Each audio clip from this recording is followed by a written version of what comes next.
Un appel, celui lancé par le président de la République à investir dans l'agriculture pour assurer l'autosuffisance alimentaire est devenu désormais une urgence. Et notre sécurité alimentaire, donc, est plus que jamais nécessaire. C'est le président de la République qui l'a dit à l'occasion du lancement de la campagne agricole 2022-2023. Ici, une réunion, celle du comité justement chargé du retour des agriculteurs dans le cadre de cette campagne. C'était aujourd'hui à Nouakchott, une réunion présidée par le Premier ministre. Ici, une autre réunion, mais cette fois conjointe entre les ministres de l'Intérieur et de la décentralisation et celui de la Santé.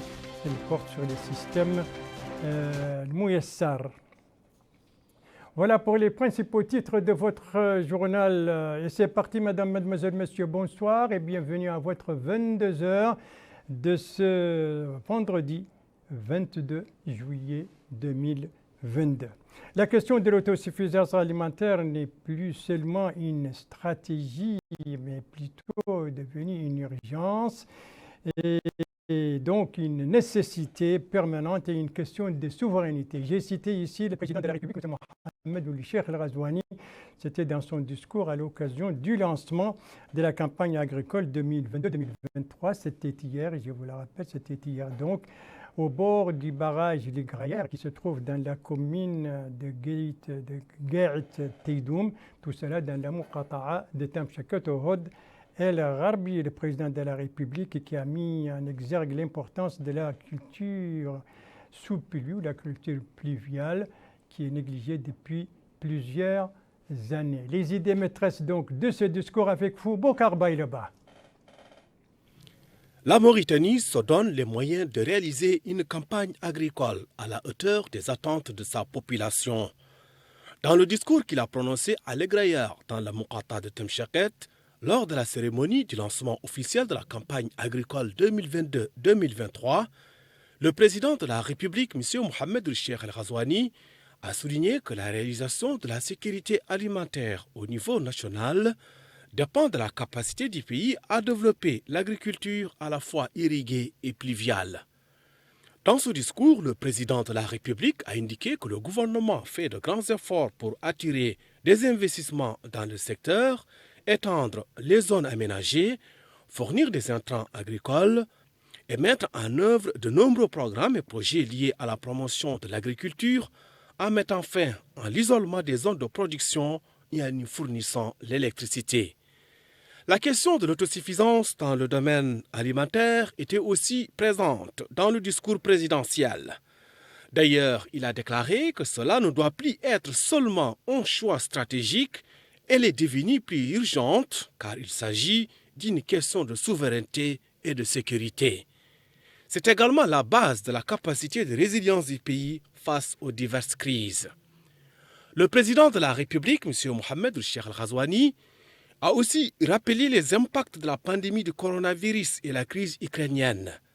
De tels défis incitent le pays à exploiter plus que jamais toutes les surfaces disponibles pour l'agriculture pluviale derrière barrages, dans les vallées oasis et mares. Et il a indiqué que les conflits fonciers qui constituent des obstacles à la production doivent être résolus et les bases d'une harmonie et d'une intégration permanente entre les agriculteurs et les éleveurs doivent être établies. Et il a indiqué que les conflits fonciers qui constituent des obstacles à la production doivent être résolus et les bases d'une harmonie et d'une intégration permanente entre les cultivateurs et les éleveurs doivent être établies. Le discours présidentiel mentionne aussi les efforts du gouvernement pour soutenir le pouvoir d'achat des citoyens et l'atténuation de l'impact de ces crises en subventionnant les denrées alimentaires, les hydrocarbures, en effectuant des transferts monétaires, en fournissant l'assurance maladie et de nombreux programmes et projets allant dans le même sens. Le président de la République a aussi indiqué que le coût global de ces interventions a dépassé les 200 milliards d'anciens ouguiya, dont 138 milliards subventionnent encore les hydrocarbures et le gaz domestique, et près de 100 milliards subventionnent d'autres aspects de la vie des citoyens. Et à ce sujet, le discours présidentiel indique que la situation de la Mauritanie n'est pas inquiétante en termes de conditions de vie, contrairement à d'autres pays. Et parmi les annonces, il y a la création d'une agence spéciale pour la pêche continentale afin d'exploiter, de développer et contrôler ce type de pêche. Le discours présidentiel est également teinté d'une forte volonté de l'État à soutenir la résilience en développant les secteurs productifs, en atteignant l'autosuffisance alimentaire et en développant le secteur agricole irrigué et pluvial. Le président de la République, M. Mohamed Cheikh Al-Ghazouani, a terminé son discours en faisant un appel. Les citoyens sont invités à se tourner vers l'agriculture tant irriguée que pluviale. Et il a renouvelé son soutien aux hommes d'affaires du secteur privé et tous les acteurs économiques, les invitant à investir dans ce secteur pour atteindre l'autosuffisance dans le domaine alimentaire et pour instaurer un développement global et durable. Et le président de la République a conclu son discours par cette annonce pratique. Les frais, donc annonce pratique bien sûr pour favoriser le retour des citoyens dans leur terroir. Et cela concerne donc les frais de leur voyage de Nouakchott vers n'importe quelle partie du pays. Et bien tous ces frais seront pris en charge par le gouvernement. Le président de la République a donné des instructions dans ce sens. Et bien ce retour, bien entendu, était aussi aujourd'hui au centre d'une réunion présidée par le Premier ministre. C'était aujourd'hui à Nouakchott, à la primature, réunion consacrée donc au retour des agriculteurs dans les zones de production. Qu'est-ce qui a été dit au cours de cette réunion? Il y a des réponses avec Mohamed Khattat. C'est une réunion du comité interministériel consacré au retour des agriculteurs dans les zones de production dans le cadre de la campagne agricole 2022-2023 qui fait suite au lancement de cette campagne par le président de la République, M. Mohamed Cheikh Al-Ghazouani, hier jeudi à partir de la Mouqata'a de Tamchikat. Lancement au cours duquel il a instruit le gouvernement à mettre en place des mécanismes efficaces visant le retour des paysans dans leur terroir pour qu'ils contribuent à la mise en place d'une dynamique créant une véritable révolution agraire permettant d'atteindre l'autosuffisance alimentaire. Au cours de la réunion, un exposé a été présenté sur le mécanisme de retour des agriculteurs dans les zones de production pour appuyer l'agriculture sous pluie et irriguée. Le comité interministériel a décidé de retenir lundi 25 juillet 2022 pour lancer la campagne d'enregistrement des citoyens désireux de regagner les zones de production dans des bureaux ouverts dans les 9 Mouqata'a de Nouakchott, à Chami et à Zouérat en vue de leur transport sur les frais de l'État. Le Premier ministre a instruit les départements ministériels impliqués dans la campagne à créer les conditions favorables à la réussite du retour des paysans dans les zones de production dans les meilleures conditions et dans les plus brefs délais, avec tout ce que cela demande comme appui. La réunion s'est déroulée en présence des ministres concernés par la campagne et du président de l'Union nationale du patronat mauritanien. Et c'était une réunion donc consacrée à ce retour des paysans dans les zones de production. Donc, ce retour qui a fait l'objet de cette réunion ministérielle présidée par le Premier ministre. C'était aujourd'hui ici à Nouakchott. Voilà donc pour l'agricole et ce dossier de la campagne agricole 2022-2023. Après l'agricole, le médical. Le médical avec une réunion avec des opérations chirurgicales, mais aussi l'évolution de la Covid-19 durant ces dernières 24 heures. La réunion, c'est celle conjointe entre deux ministres, à savoir celui de l'Intérieur et de la décentralisation, et son collègue de la santé au centre de cette réunion, le système Mouyassar. Précision avec Abdoulaye Demeba. Cette rencontre a constitué une opportunité d'expliquer les objectifs du système Mouyassar. Elle a été présidée par le ministre de l'Intérieur et de la décentralisation, Mohamed Ahmed Mohamed Lamine, et le ministre de la Santé, Mokhtar Ould Dahi. Ils ont ainsi appelé à une surveillance rigoureuse et un strict suivi de l'application de ce système. La mise en place de ce mécanisme a pour objectif de faciliter l'accès aux soins et médicaments essentiels de qualité. Ainsi, il permettra aux franges vulnérables d'être en mesure de bénéficier des soins nécessaires et avoir accès aux médicaments et lever ainsi les contraintes liées au coût aussi bien des soins et médicaments. Le système national Mouyasser assurera la disponibilité des médicaments dans les pharmacies ainsi qu'au niveau des différentes structures sanitaires, que ce soit au sein des centres hospitaliers, des postes de santé et centres de santé. Les ministres ont appelé à la conjugaison des efforts des autorités administratives, sécuritaires et des élus pour assurer la disponibilité permanente des médicaments de qualité.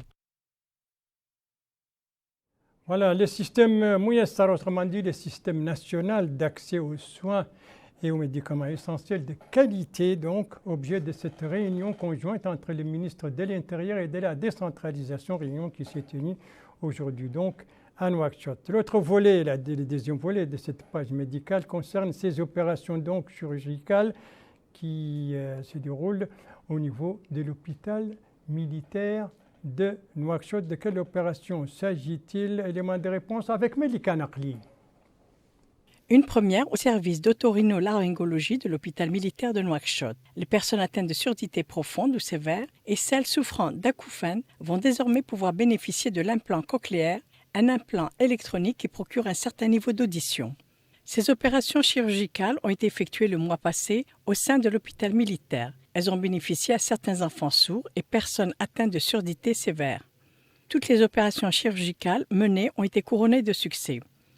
Selon ce médecin, c'est la deuxième journée, dit-il, où nous effectuons des opérations chirurgicales d'implants cochléaires conformément à notre programme qui a commencé depuis un certain temps. Aujourd'hui, ajoute-t-il, nous avons procédé à la pose de 5 implants électroniques et les résultats sont bons, heureusement. L'hôpital militaire a un programme de rééducation. Une spécialiste de la rééducation, venant d'un pays voisin, a commencé hier les séances de rééducation à l'hôpital militaire. Après le succès de cette opération, certains enfants ont commencé à balbutier quelques mots. Le père de cet enfant indique que l'implant électronique a été mis en place hier et qu'il a été procédé à son réglage. Nous apprécions, dit-il, à sa juste valeur qu'elle ait pu bénéficier dans son pays de l'implant, d'autant qu'il fallait auparavant se rendre à l'étranger, notamment au Maroc, où nous ne disposions d'aucune aide. Maintenant, dit-il, nous avons tout sur place. De son côté, Mamadou Amadou a remercié les médecins mauritaniens pour avoir mis en place l'implant cochléaire à sa fille, ce qui lui a permis de pouvoir écouter les sons de façon correcte. Le déroulement de cette opération chirurgicale d'implant dans notre pays pour la première fois sous la supervision d'un staff médical mauritanien augure de perspectives nouvelles de vie pour les très nombreux militaires, enfants et personnes atteintes de surdité profonde ou sévère.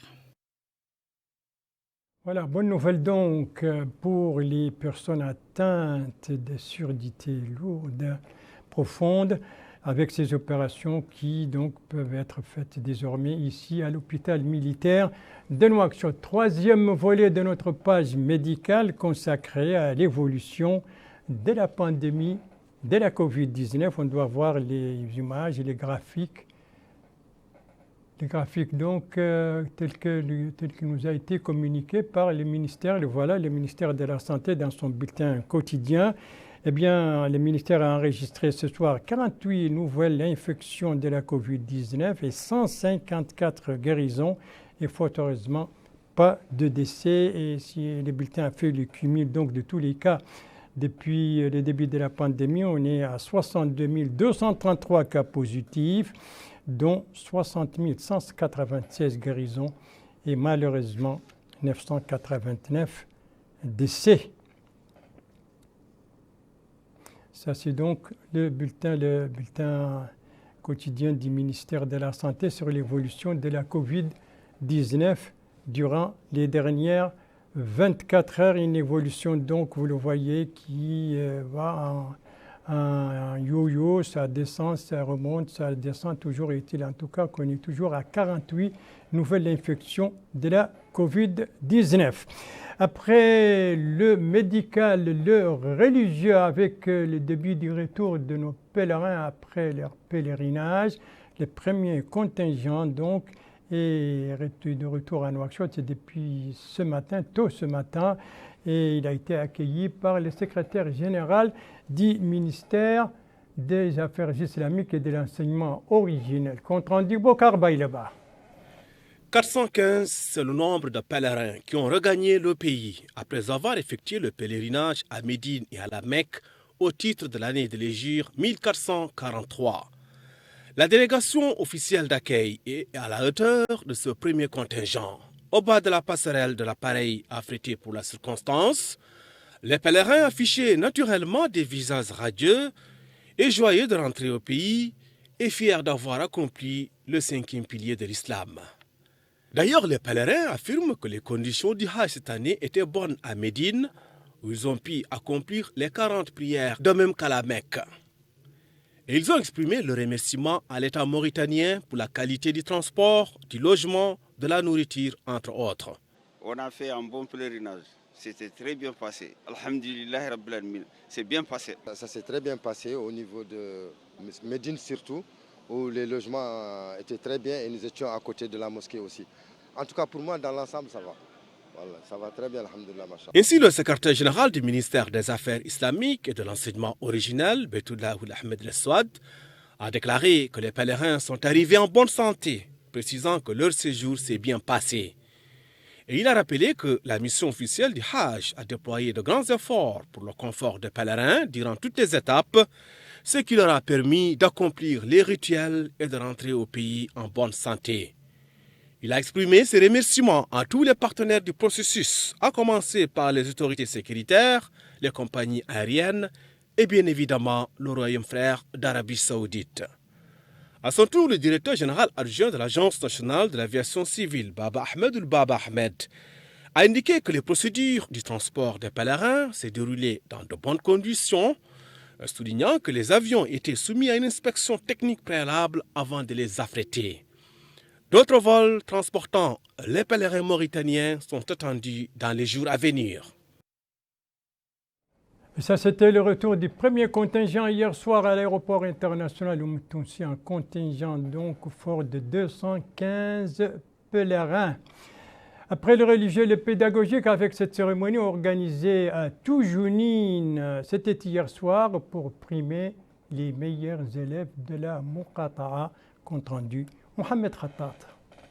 C'est sous ces tentes dressées dans l'enceinte du lycée de Toujounine 1 dans la wilaya de Nouakchott-Nord que s'est tenue cette cérémonie pour primer les lauréats des examens du baccalauréat parmi les élèves majors des branches en lettres modernes, en sciences naturelles et en mathématiques, en plus de la 4e place du classement général au niveau national. L'occasion pour la directrice régionale de l'éducation au niveau de la wilaya de Nouakchott-Nord, Mme Hendoum Mohamed Abdallahi, de louer les efforts du lycée de Toujounine, y compris le staff enseignant, l'administration, les employés, visant à améliorer le rendement des élèves, ce qui leur permettra d'occuper les premiers rangs dans les concours nationaux. Lui succédant, le maire de Toujounine, M. Mohamed Amin Oul-Chouaïb, a félicité les élèves primés, leur établissement et leurs professeurs pour les bons résultats obtenus, grâce, dit-il, au sérieux et à la persévérance tout au long de l'année scolaire, ajoutant que la mairie a décidé d'organiser une cérémonie similaire pour primer ses lauréats. Au nom du lycée de Toujounine et de son personnel pédagogique,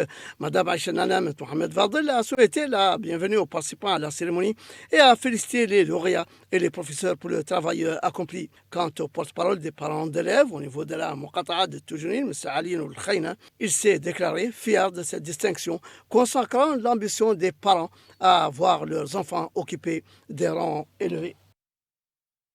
Voilà donc pour cette cérémonie organisée hier soir à Toujounine pour primer les meilleurs élèves de la Muqata'a durant l'année scolaire écoulée. La page culturelle de ce journal est consacrée donc à cette réunion, cette soirée organisée par l'Union mauritanienne de la poésie populaire. C'était hier soir donc au siège du conseil régional de Nouakchott, une soirée qui entre dans le cadre de toute une série d'activités littéraires que l'Union entend organiser mensuellement durant chaque mois. Et puis la soirée d'hier, c'était la première du genre. Ce sont des activités mensuelles. Voilà donc pour la littérature et pour la poésie populaire. Merci de suivre les JTF de Mauritanie. La suite du journal avec des ateliers et avec bien entendu la pluviométrie et une page sportive. Les ateliers, eh bien, ce sont 2 ateliers organisés par le commissariat aux droits de l'homme, à l'action humanitaire et aux relations avec la société civile. 2 ateliers organisés simultanément, l'un à Nema, l'autre à Ayoun, donc Nema, la capitale de Hod-el-Sharqi, l'autre à Ayoun, la capitale de Hod-el-Gharbi. Alors, sur ces 2 ateliers, et celui d'Ayoun et celui de Nema, des informations qui nous ont été fournies par nos bureaux régionaux dans ces 2 capitales régionales, compte rendu revu en français par Abdoulaye Demeba. La nouvelle maison des jeunes de la ville de Nema a abrité cette formation sur les techniques de suivi et de documentation en matière de droits de l'homme au profit des organisations de la société civile. L'objectif est de présenter la législation nationale, particulièrement les aspects se rapportant à l'interdiction de la traite des personnes. Le Wali Moussaïd de la wilaya du Hod-el-Sharqi a déclaré que les droits humains occupent une place prépondérante dans les programmes et politiques du gouvernement, ce qui, dit-il, est partie intégrante du programme du chef de l'État. Ces rencontres, souligne-t-il, rentrent dans le cadre de la prise en charge de cette question. Le directeur adjoint au commissariat aux droits de l'homme, à l'action humanitaire et aux relations avec la société civile a mis en avant l'importance du thème de cet atelier. Il a aussi déclaré que les participants vont être formés dans les différents aspects de la législation traitant de la traite des personnes. L'adjoint au maire de la ville de Nema a pour sa part salué la tenue de cet atelier qui va permettre de renforcer les capacités des membres des organisations de la société civile. Les acteurs de la société civile de la wilaya du Hod-el-Gharbi vont aussi être formés sur les techniques de suivi et de documentation en matière des droits de l'homme. Ils ont été édifiés sur les mécanismes juridiques se rapportant à la question des droits humains. Il est organisé par le commissariat aux droits de l'homme, à l'action humanitaire et aux relations avec la société civile en collaboration avec l'association Alicor et le Haut Commissariat des Nations Unies aux droits de l'homme. Le conseiller du Wali chargé des affaires administratives et juridiques a affirmé que les droits humains constituent une priorité pour le gouvernement et fait partie du programme du chef de l'État. Il a par ailleurs mis en avant les différentes mesures qui ont été mises en œuvre par le commissariat dans ce cadre. Le maire d'Ayoun a pour sa part déclaré que la Mauritanie a ratifié plusieurs traités et conventions, ce qui, dit-il, dénote de la place et de l'importance des droits de l'homme. Voilà pour ces 2 ateliers organisés par le commissariat aux droits de l'homme, à l'action humanitaire et en relation avec la société civile.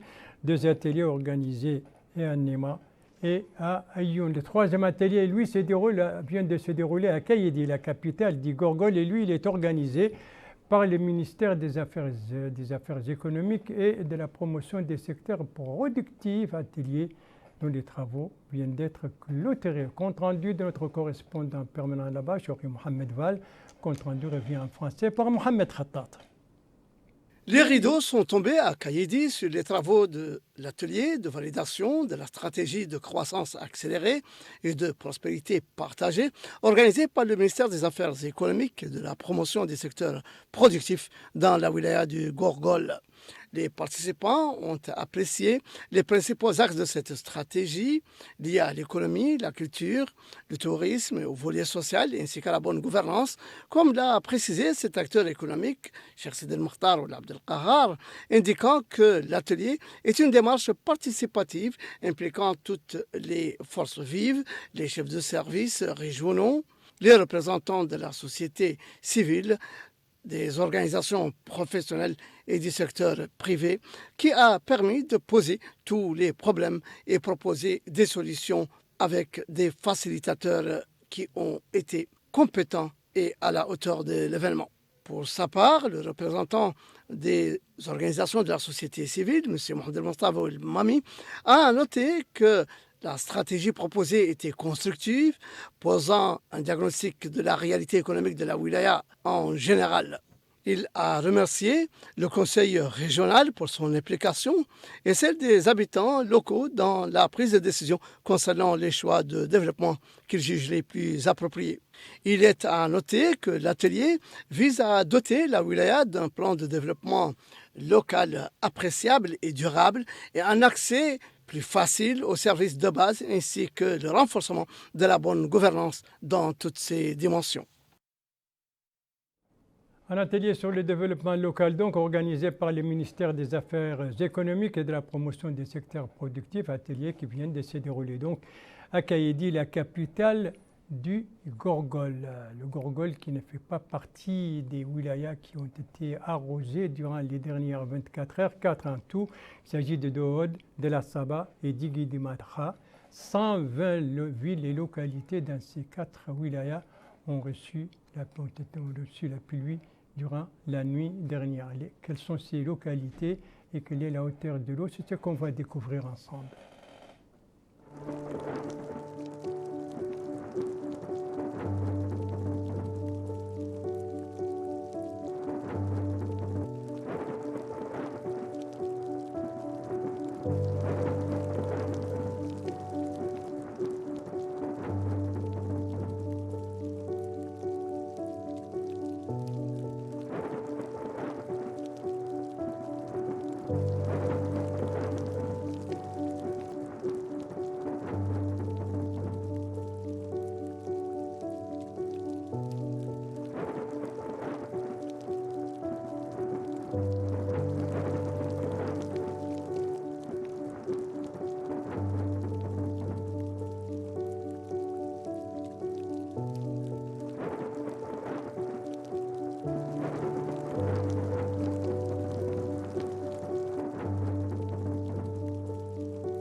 120 localités donc qui ont été arrosées durant la nuit dernière dans 4 de nos wilayas de l'intérieur, à savoir le Dohod, la Saba et le Guidimara. Venons-en maintenant à notre page sportive que nous commençons par le basketball.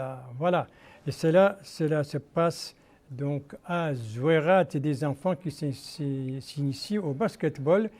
Et il s'agit de la 2e édition de l'entraînement des tout petits dans cette discipline, une formation qui a commencé hier soir et qui doit durer 3 jours. Organisatrice, l'association du projet Ma Patrie, qui regroupe d'anciens joueurs professionnels mauritaniens vivant à l'étranger, et la SNIM. Cette formation bénéficie à 400 enfants de 8 à 12 ans. Le lancement de cette formation, c'était donc hier soir. Et c'est une formation qui se déroule sous la supervision de la Fédération nationale de basketball. Donc des basketteurs en herbe à Zouerat et qui profitent ainsi des vacances scolaires pour suivre cette formation. Nous quittons donc les parquets du basket pour les stades de football. Les stades dont le temps vient d'être réhabilités et pratiquement terminés. Il s'agit du stade Ramadan à Rosso, qui est désormais fin prêt, à la grande satisfaction des jeunes rossessoises et rossessois. C'est ce que nous dit notre correspondant permanent là-bas, Ahmed Doundamar. Compte rendu revient en français par Bokar Baïlaba. Bientôt, le stade Ramadan sera livré à la jeunesse de Rosso et par extension à la wilaya de Trarza. Le rêve des jeunes de Rosso est devenu une réalité. Les travaux de réhabilitation de cette infrastructure sportive sont en phase finale. L'enceinte dispose désormais de gradins d'une pelouse flambant neuve. Déjà, les jeunes de Rosso se frottent les mains. Ils affirment que ce stade répond à leurs attentes. Pour eux, le stade Ramadan est une fierté. Ils remercient les pouvoirs publics pour la rénovation de cette infrastructure sportive. La réhabilitation du stade Ramadan de Rosso revêt une importance particulière dans le cadre du plan mis en place par le département pour suivre les projets en cours dans la ville. Et cette infrastructure sportive conçue selon les normes internationales est exécuté par le génie militaire sur financement de l'État. Yacoub Ibrahim est intermédiaire dans l'entrepreneuriat et indique que le stade est réhabilité selon les normes techniques requises, précisant que les travaux sont en phase avancée. En somme, la jeunesse de Rosso dispose désormais d'un stade à la hauteur de son ambition. Voilà, donc pour le stade Ramran à Rosso, à la grande satisfaction donc de la jeunesse rossessoise. Et c'est sur ce stade-là que se termine ce journal. Merci à vous, madame, mademoiselle, monsieur, de l'avoir suivi. Merci bien entendu aux équipes rédaction et techniques qui ont participé à sa conception. Je vous en rappelle les principales informations. Le président de la République, hier, à l'occasion du lancement de la campagne agricole 2022-2023, appelle à l'investissement dans l'agriculture et souligne la nécessité donc de garantir la sécurité alimentaire. Tout cela dépend des capacités donc de développer cette agriculture irriguée et fluviale. Ici, c'est la réunion sur le retour des paysans dans les zones de production, réunion tenue aujourd'hui à Nouakchott sous la présidence du Premier ministre. Ici, c'est une autre réunion conjointe, ministérielle conjointe, ministre de l'Intérieur et de la décentralisation, son collègue de la Santé, une réunion qui porte sur les systèmes Mouyassar, donc les systèmes d'accès national, d'accès à des soins et des médicaments de qualité. Et puis, je vous rappelle, bien entendu, puisque nous parlons donc de médicaments et de santé, je vous rappelle de vous faire vacciner si ce n'est pas déjà le cas. Tous les centres de santé vous pouvez vous vacciner dans tous les centres de santé qui disposent des différents vaccins contre la COVID-19. Je vous rappelle également de ne pas négliger, de continuer à respecter les mesures préventives. Vaccination et mesures préventives, c'est l'arme la plus efficace pour se prémunir contre la COVID-19. Et ce sont des gestes très simples qui ne demandent pas beaucoup d'efforts, sinon la volonté de les appliquer. Et pourtant, ce sont des gestes qui permettent de sauver des vies. Votre santé est entre vos mains. Prenez soin de vous pour vous préserver et préserver les autres. Et si vous aimez vos proches, eh bien, pas d'approche et pas non plus de reproches. Et tous vaccinés, tous protégés. Et sur ce, je vous souhaite une très, très bonne fin de soirée, une très, très bonne fin de semaine. Et je vous donne rendez-vous, Inch'Allah, demain à la même heure, 22h. Bonsoir.